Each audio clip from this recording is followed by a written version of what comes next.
Dobré ráno, máme 9 hodin.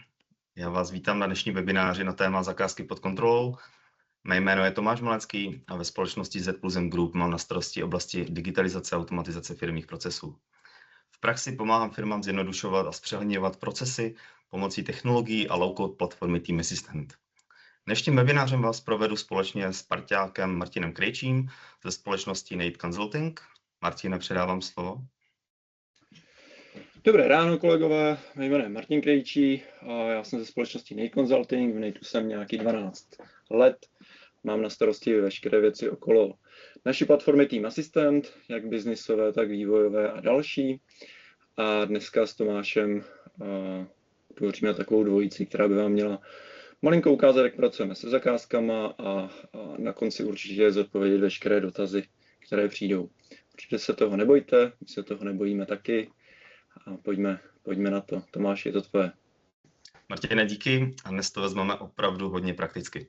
A nebudeme zůstávat u obecné teorie, ale půjdeme rovnou do prostředí systému a ukážeme si, jak může firma řídit zakázku od jejího založení až po fakturaci a její předání. Celý webinář bude mít přibližně 30 minut a na zhruba posledních 10 minut necháme na vaše dotazy. Ty prosím pište průběžně do chatu, na konci se k ním potom tady vrátíme. Pokud by vám něco uteklo, nebo byste se k webináři chtěli kdykoliv vrátit, tak záznam pošleme všem registrovaným účastníkům. Tak, ještě než se podíváme přímo do ukázky, řeknu v krátkosti pár základních informací k Team Assistantu. Zkrácení nazýváme TAS. TAS je webová platforma, takže lze využívat pohodlně skrze prohlížeč, ale současně je k dispozici mobilní aplikace, takže uživatelé mohou pracovat se zakázkami, dokumenty nebo úkoly přímo z telefonu. TAS dnes podporuje až 11 jazyků, takže je vhodná pro firmy s více pobočkami nebo v případě v nějakém mezinárodním prostředí. Důležité je, že se jedná o low-code platformu. To znamená, že všechno, co dnes uvidíte, lze upravit podle konkrétních potřeb daného zákazníka. Jinými slovy, neukazujeme nějaký pevně daný krabicový systém, ale řešení, které se dá přesně přizpůsobit tomu, jak ve vaší firmě skutečně fungují dané procesy. Velmi silnou součástí systému je i notifikační logika. Upozornění chodí například e-mailem nebo například do aplikace v telefonu a hlídáme tak jakékoliv termíny, milníky, změny nebo úkoly. Zároveň lze velmi přesně nastavit jednotlivé role a oprávnění. To znamená, že ne všichni vidí všechno, ale každý vidí přesně to, co pro svoji práci vidět potřebuje. Systém myslí i na situace, když je někdo mimo. Například lze nastavit zástupy, pokud je člověk na dovolené, nemocenské nebo je jinak nedostupný a jeho agenda se může automaticky přesměrovat na jinou odpovědnou osobu. Než půjdeme do ukázky, ještě bych se na úvod rád zeptal, jak dnes ve vaší firmě evidujete zakázky. Klidně napište do chatu, jestli je to Excel, ERP systém, projektový nástroj, nebo jestli je to kombinace vícero nástrojů. My si to pak na konci krátce okomentujeme. Teď už jsme přímo v prostředí Team Assistantu a nyní se podíváme na přehled zakázek. Představuje jednu konkrétní zakázku a hned tady vidíme základní informace. Tedy například název zakázky, objem zakázky, stav anebo další stěžejní údaje, například plánovaný zisk a stav případu, jestli čeká na dokončení nebo je to nový případ a tak podobně. Tohle je první důležitý moment, kdy uživatel, projektový manažer nebo například vedení firmy má okamžitě přehled o tom, co se ve firmě aktuálně řeší.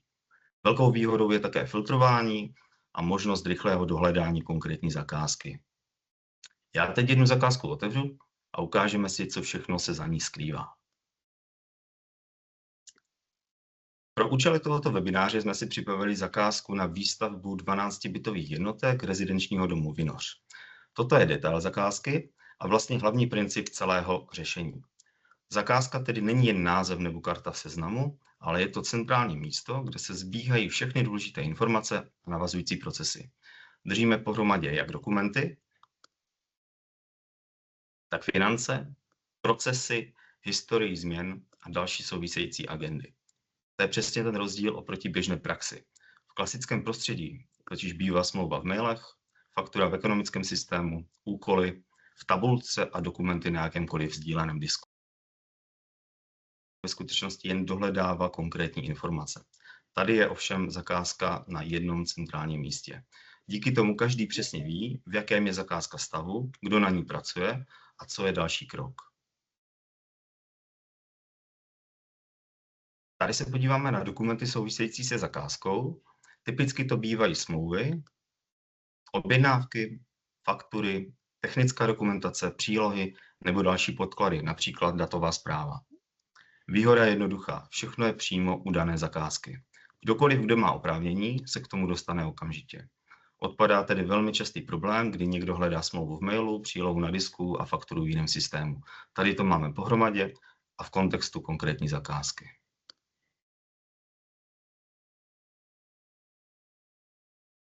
Další důležitá věc je, že zakázka může mít jasně definovaný proces. To znamená, systém přesně ví, jaké kroky mají následovat a kdo za ně zodpovídá. Tady je vidět, že jednotlivé kroky mají svou odpovědnou osobu, čas a stav, jestli už byl daný úkol dokončen, v případě jestli je v řešení. Díky tomu je vždy jasné, kde se zakázka nachází, co už proběhlo a kdo má udělat další krok. Tohle je mimochodem oblast, kde firmy často získávají největší přehled, protože ve chvíli, kdy je proces řízený systémově, přestává být závislý jenom na tom, kdo si co pamatuje, anebo komu co zrovna přišlo do e-mailu, nebo případně na WhatsApp, do Slacku a tak dále.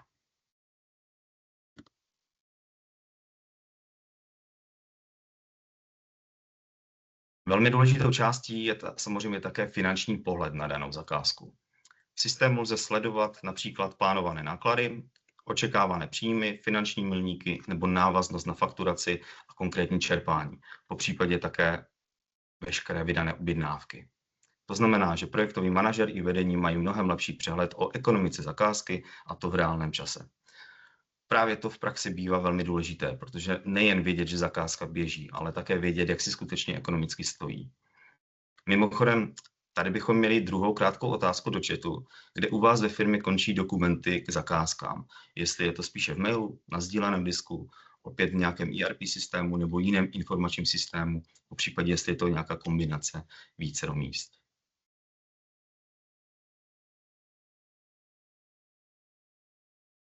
Skrze událost můžeme provádět další doplňující úkony. Například vystavit objednávku, vystavit a vytvořit novou smlouvu, zadat podzakázku, zadat výkaz práce, případně založit bytovou jednotku u této konkrétní zakázky.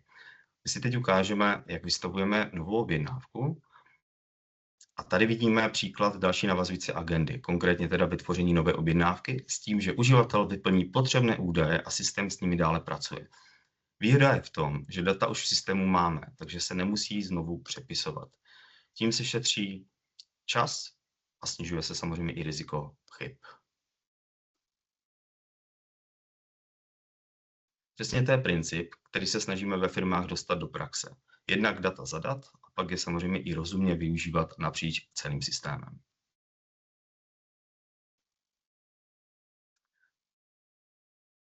Další navazující oblastí může být například evidence odvedené práce na zakázce. Uživatelé mohou zapisovat odpracovaný čas přímo do systému, ať už teda ve webové platformě, anebo v mobilní aplikaci. Projektový manažer pak vidí, kolik času bylo na zakázce skutečně odpracováno, kdo na ní pracoval a jak se to propisuje do celkového řízení zakázky a daných nákladů. I tohle pomůže udržet lepší kontrolu nad náklady a průběhem celé realizace.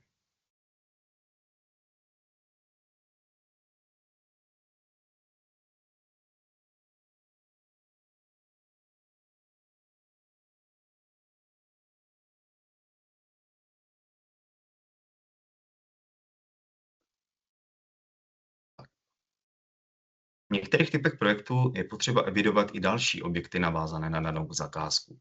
Tady je to například ukázka bytové jednotky a stejně tak to mohou být i zařízení, produkty, technické celky nebo jiné evidované položky podle typu firmy a samozřejmě podle typu procesu. Zase zde platí stejný princip. Všechno je propojené s zakázkou a nic neleží bokem mimo proces. Já si tady můžu vyplnit číslo bytové jednotky, nějakou rozlohu v metrech čtverečných, patro, majitele, cenu, měnu podle číselníků a stav, jestli je volný, rezervovaný nebo prodaný. Můžu si zložit samozřejmě jakoukoliv dokumentaci k té dané bytové jednotce a opět všechno je evidováno v rámci dokumentace, kterou máme přiloženou.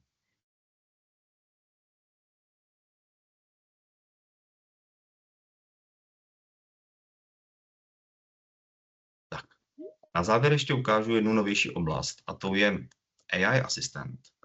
A ten umožňuje nad zakázkou pracovat pomocí přirozeného promptu, dotazu. Takže můžeme se například ptát na to, kdo je projektový manažer, jaké jsou důležité informace k zakázce, nebo co je potřeba rychle dohledat v přiložených dokumentech, ať už jsou to faktury, smlouvy nebo jiná technická dokumentace. Je to v podstatě další způsob, jak uživateli zjednodušit práci a dostat se k informacím co nejrychleji. Nemusí všechno psát ručně, dohledávat ručně, ale může se systému jednoduše zeptat.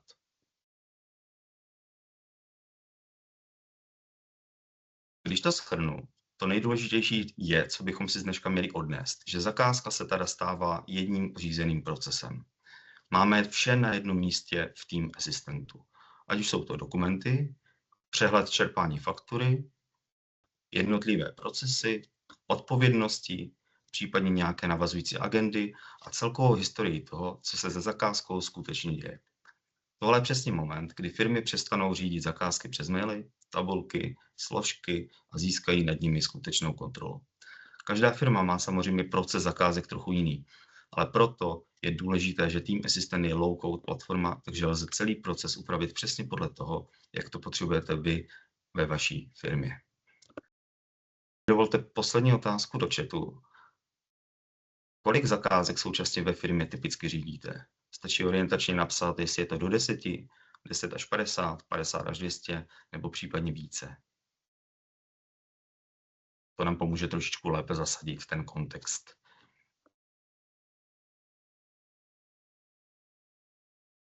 Skvěle. Teď bychom dali rádi prostor vašim dotazům. Předávám slovo na Martina. Martino, jestli tam máme nějaké dotazy.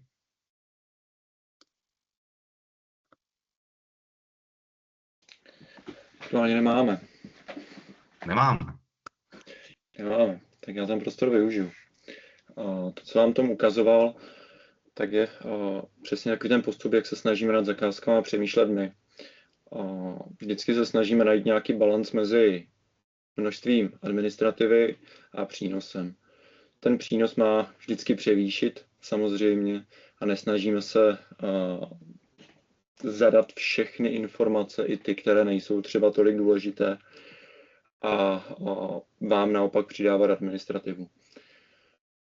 V dnešní době často i s AI a dalšíma moderníma prvkama se potom i hodí některé data vůbec nezadávat, nevypisovat a prostě se na ně doptat, protože možnosti, které dneska máme, technické, tak je dohledají snadno, rychle a bez toho, abyste vy museli ta data nějakým způsobem řídit. To, co je zásadní, tak aby na zakázce byla opravdu všechna data. Takže to, že Tomáš dneska ukázal tu část z pohledu nějakých dokumentů, faktur a jiných, umíme na tu zakázku namapovat úplně všechno. Takže ať už je to potom třeba nějaké zprávy z datových schránek, ať už to jsou potom informace, které k vám proudí vašimi specifickými kanály, a třeba i e-mailem nebo čímkoliv jiným, tak umíme najít cestu, aby se ta data přidávala k jedné zakázce a vy jste potom měli možnost, ať už z telefonu nebo z počítače, přijít k zakázce a mít takový rozdělovník, který vás pustí vlastně do veškeré ostatní práce. Zároveň s tou zastupitelností, o které Tomáš mluvil, a s sdílením informací a zároveň bezpečností, velmi důležité, tak jsme schopni konkrétním lidem nasdílet konkrétní informace a tím je nebrzdit zbytečnou interní komunikací a naopak jim dávat informace, které potřebují ke své práci a zároveň nedávat informace, které ke své práci nepotřebují. Zakázky jsou takovou třešničkou na dortu, tím výstupem, kdy všichni operativci dělají tu svoji práci správně.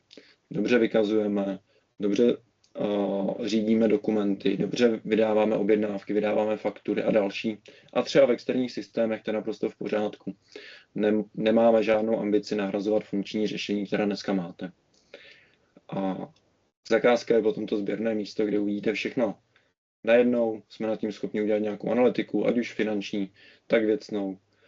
A vám by tohle potom mělo dát jasný přehled o tom, které zakázky se vám vyplatí, nevyplatí.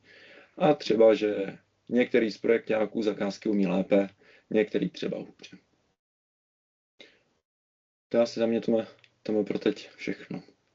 Martine, možná taková častá otázka našich zákazníků. Jak je to s napojením na stávající systémy ve firmě? Tím, že nejsme core systém z toho pohledu nutného systému, jako je často účetní systém, jako jsou CRM, a to je naprosto v pořádku. Pro nás ten hlavní uživatel je management, není to účtárna, není to obchodník, je to management, tak se napojovat musíme umět. A díky tomu máme na naší straně možnosti napojení vlastně veškerá, která jsou dneska možná, a vždycky záleží jenom na tom systému protistrany. Ale vzhledem k tomu, že máme zkušeností opravdu hodně, tak jak na účetní systémy, na CRM, na RPčka jsme schopni se napojit. Ta data, která potřebujeme, a jenom ta, která potřebujeme, tak získat a vám je vlastně přidat do celé té skládačky okolo zakázek. Úplně stejně, to jsou třeba datové schránky. Dívám se ještě do chatu, je tady zmíněný SharePoint. Jak umíme pracovat se SharePointem? Na SharePoint máme nativní integraci, na tom jsme schopni se napojit. Někdy smysl napojit se na SharePoint je, někdy není, je to vždycky o nějaké diskuzi. Dokumenty jako takové ukládáme v našem systému taky. A pokud je nutnost pouze uložit dokument a následně ho mít, ať už sdílen nebo dlouhodobě uložen, tak stačí nějaké naše jednodušší DMS-ko. Na druhou stranu spoustu našich klientů mají potom další logiku, ať už v SharePointu, ať už sdílení příkladem smlouvy a připomínkování smluv s protistranou nad jedním SharePointem. Pak tyhle integrace smysl dávají a jsme schopni je v uvozovkách zapnout, vypnout, tak jak klient potřebuje. Pro jak velké firmy to dává smysl? Ten dotaz není úplně na velikost firmy, ale na hodnotu dat. Máme firmy, které mají 20 zaměstnanců, ale 20 lidí dělá vesměs třeba projektový management nebo nějaký produktový management a jsou to lidé, kteří dodávají tyhle služby ostatním zákazníkům a pro něj jsou tady tahle řízení zakázek, řízení projektů alfou a omegou a pak se jim tohle samozřejmě vyplatí. Druhou část jsou firmy velké, které ty zakázky mají a potřebují nějakým způsobem řídit třeba ve větším množství a záměrně říkám ve větším množství a ne ve větší zakázce. Tam je potom relativně jedno, jak velká ta zakázka je, spíše je důležité, jak je potřeba řídit. Za svou praxi jsem viděl zakázky za stovky milionů, které k řízení úplně moc nepotřebovaly a zároveň zakázky za pár set tisíc korun, kde potřebovali hodně řízení, aby na konci bylo všechno v černých číslech. Paní Zuzana se ptá, dobrý den, chtěl bych se zeptat na cenu. Cenovka je vlastně rozdělena na nějaké 3 části. První část je nějaká měsíční licence za uživatele, nějakých pár set korun měsíčně za uživatele, který systém používá, ne za uživatele, kterého tam jenom máte uloženého. A následně implementace. To je částka, která je potom připravovaná na míru. Tam se pohybujeme u nějakých jako fakt malých věcí v nějakých vyšších desítkách tisíc až po nějaké 100 tisíce u opravdu velkých zakázek a následně nějaká částka za support, pokud by klient chtěl. Máme nějaký, řekněme, VIP support, který je prostě oceněn nějakou cenovkou. Takže pro vás po implementaci, po tom, co vám kolegové z ZM věnují ten čas, aby s vámi prošli ten proces, aby vám nastavili tu zakázku tak, jak vy potřebujete, případně další procesy, tak to je nějaká jednorázová částka za implementaci a následně nějakých pár stovek měsíčně za uživatele, který systém používá. Super, věnujeme jinak moc rádi. Poslední otázka, kterou tady mám, jak dlouho trvá zavedení takového systému, takového řešení? Tohle strašně záleží na klientovi. Neříkám to proto, abych si chránil nějaká vlastní záda, ale čistě technicky jsme schopni systém zavést v řádu dní. Což je fajn, ale to je nějaká naše IT práce a pak se k tomu přidává ta práce procesní, analytická a to zavedení systému do společnosti.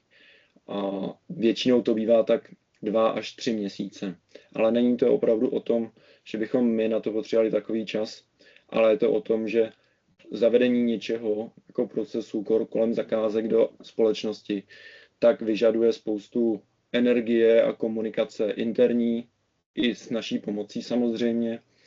A to, že nainstalujete nový systém, neznamená, že ho ostatní kolegové začnou používat. Takže pokud vám někdo z dodavatelů říká, že naimplementujete systém v řádu dní, tak sice ho budete mít nainstalovaný někde na serveru, ale to, abyste zaškolili, abyste lidem vysvětlili důležitost, abyste je do toho nadchli, je to interní projekt, který je podobně náročný jako ten projekt nás jako dodavatelů, jenom jiného typu. Já bych možná jenom doplnil na ten závěr, samozřejmě týmy systém je možné držet jak v cloudu, tak případně ve vaší IT infrastruktuře, to znamená on-prem. To jenom tak jakoby na doplnění. Je to tak. Hodně dbáme na bezpečnost, ať už bezpečnost dat interní, tak aby kolegové neviděli to, co vidět nemají, tak na tu kyberbezpečnost podléháme standardně certifikacím ISO 27000, jsme compliant samozřejmě s novým kybernetickým zákonem. Je to věc, která je dneska důležitá. Já ji zmíním vždycky na okraj, protože nemám rád strašení klientů. Klient má být v pohodě, my se o ní máme hezky postarat. Ale tady tohle máme samozřejmě vyřešeno. To, v čem funguje systém velmi dobře, tak jsou holdingové struktury, protože potom máme jeden přístup jednoho člověka, který má vidět nad holdingem vícero třeba společností, vícero projektů a jsme schopni tímhle způsobem zajistit ten běh skrz jeden uživatelský účet. A je vlastně úplně jedno, jestli potom danému člověku chodí datové zprávy z jednotlivých společností skrz jeden kanál, nebo žádosti o nějaké navýšení rozpočtu nad zakázkama skrz jeden kanál, či cokoliv dalšího. Nějakou z největších instancí, kterou máme, tak holding má přes 300 společností a management je spokojen, že může vstupovat jenom jedním kanálem a vlastně dohlížet takovouhle masu společností. Dívám se do chatu, žádné další dotazy nepřibyly, což jsme čekali teda, že jich bude více, ale každopádně i tak moc děkujeme. A myslím si, že, Martine, můžeme poděkovat všem účastníkům za účast na dnešním webináři. Jak jsme zmínili na tom začátku, záznam webináře pošleme všem po jeho skončení. A samozřejmě, pokud by vás zajímalo, jak by podobné řešení mohlo konkrétně fungovat ve vaší firmě, tak rádi nabídneme konzultaci, individuální ukázku nad vašimi procesy a podíváme se na to, jak bychom vám mohli efektivně pomoci. Děkujeme za váš čas, přejeme hezký den a budeme se těšit zase někdy příště. Nashledanou. Díky, hezký den, kolegové.